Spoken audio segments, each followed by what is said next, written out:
Sebagai guru, kita dituntut untuk dapat memotivasi siswa dalam belajar. Jadi untuk memotivasinya, kita sebagai guru, kita harus mampu merangsang siswa untuk gairah dalam belajar.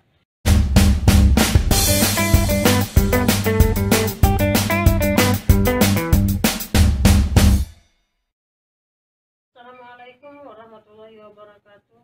Kembali lagi di akun channel saya, Eli Dayati. Kali ini kita akan mendiskusikan tentang pemanfaatan media pembelajaran. Sebelum lebih jauh kita diskusikan tentang media pembelajaran, ada baiknya Bapak dan Ibu silahkan tonton video ini sampai selesai. Lalu jangan lupa subscribe, like, komen, share, dan aktifkan loncengnya. Pemanfaatan media dalam pembelajaran adalah hal yang mutlak. Jadi maju atau tidaknya, ketercapaian atau tidaknya proses pembelajaran di kelas ini bergantung dari penggunaan media pembelajaran yang Bapak Ibu gunakan. Jadi semakin menarik media pembelajaran yang Bapak Ibu gunakan, ini akan semakin menarik minat dan perhatian siswa untuk mengikuti pembelajaran di kelas. Pilihan media pembelajaran yang akan digunakan tergantung dari pengembangan silabus yang Bapak Ibu susun. Yang di dalam silabus ini tentunya ada standar kompetensi yang harus dicapai oleh siswa. Makanya pemilihan dan pemanfaatan media pembelajaran ini harus selaras dengan standar kompetensi yang harus dikuasai oleh siswa. Sebagai guru, kita dituntut untuk dapat memotivasi siswa dalam belajar. Jadi untuk memotivasinya,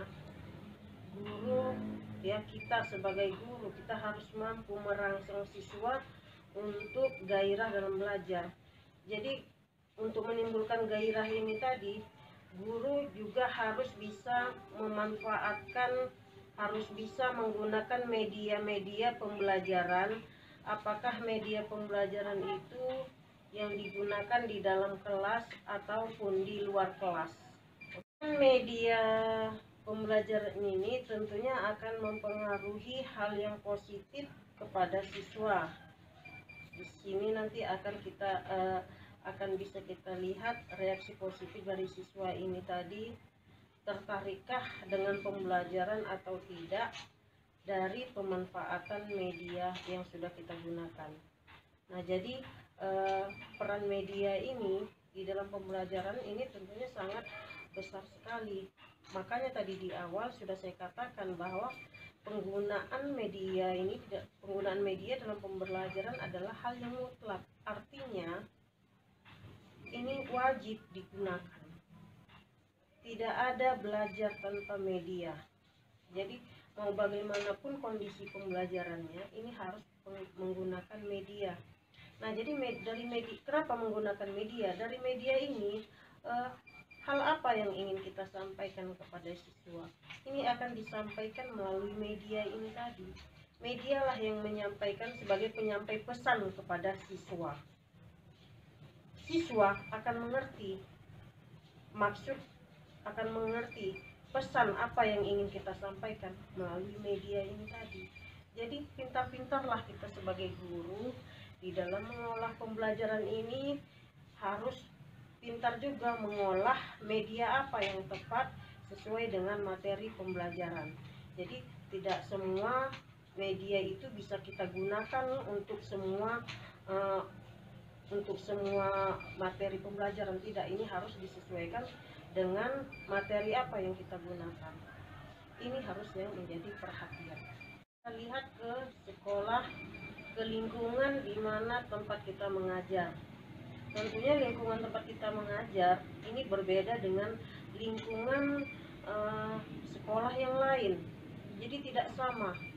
Tidak bisa kita samakan sekolah A dengan sekolah B, yayasan A dengan yayasan B.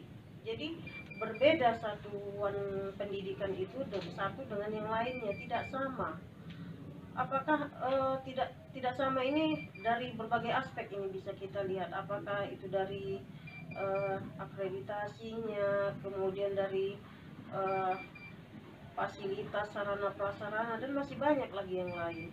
Tapi di sini kita lihat saja dulu sekolah tersebut bagaimana ya, kita lihat dulu apakah mempunyai media pembelajaran yang harus digunakan oleh guru.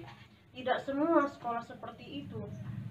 Nah, jadi kita sebagai pendidik terkadang ada dihadapkan kita pada situasi tertentu di mana kita mengajar, kita berada pada sekolah yang kurang sarana dan prasarananya, fasilitasnya sangat kurang, keterjangkauan akan informatika dan teknologinya ini sangat jauh sekali. Terkadang kita dihadapkan pada situasi seperti itu. Lalu kita sebagai guru bagaimana? Disitulah kita sebagai guru harus dituntut kita berinovasi dan berkreativitas. Makanya seorang guru itu harus selalu berinovasi. Jadi tidak hanya berinovasi mengajar, berbicara, tetapi berinovasi di dalam pembuatan media pembelajaran. Seperti tadi yang sudah saya paparkan di awal, terkadang kita kan dihadapkan pada situasi sekolah ini tadi yang tidak sama, yang tidak semewah sekolah yang lain. Kita dihadapkan pada sekolah yang sangat jauh dari fasilitas-fasilitas yang cukup. Kadang kita hanya mempunyai satu ruangan terdiri dari beberapa kelas yang harus kita kelola di dalam satu ruangan. Terkadang kita berada pada sekolah yang sulit untuk kita tempuh dengan sepeda motor, kita harus berjalan kaki. Nah, ini kan sangat jauh sekali dari perhatian pemerintah. Tetapi kita sebagai guru, kita tidak bisa harus senantiasa mengharapkan mana ini dari pihak sekolah, mana ini untuk media pembelajaran ini, mana media untuk pembelajaran sains, untuk pembelajaran bahasa Indonesia. Kita tidak bisa mengharapkan kepada sekolah seperti itu. Dituntut sebagai guru kita harus bisa berinovasi. Kita ciptakan inovasi media pembelajaran, media apa yang baik untuk pembelajaran kita. Jadi inovasi ataupun berkreasi tentang media pembelajaran ini harus memang benar-benar dikuasai jikalau memang benar-benar kita itu sebagai pendidik. Ini satu hal yang mempengaruhi kesuksesan ataupun ketercapaian kompetensi, ya, ketercapaian rencana pembelajaran yang harus kita tuntaskan. Jadi semakin kreatif kita di dalam kegiatan belajar mengajar, maka ini akan semakin semakin meningkat ketercapaian proses pembelajaran. Demikian video singkat dari saya. Jika ada yang ingin didiskusikan, silakan ajukan pada kolom komentar, dan jangan lupa tonton video ini sampai selesai. Jika Bapak Ibu suka, silakan subscribe, like, comment, share, dan aktifkan loncengnya. Demikian dari saya. Assalamualaikum warahmatullahi wabarakatuh.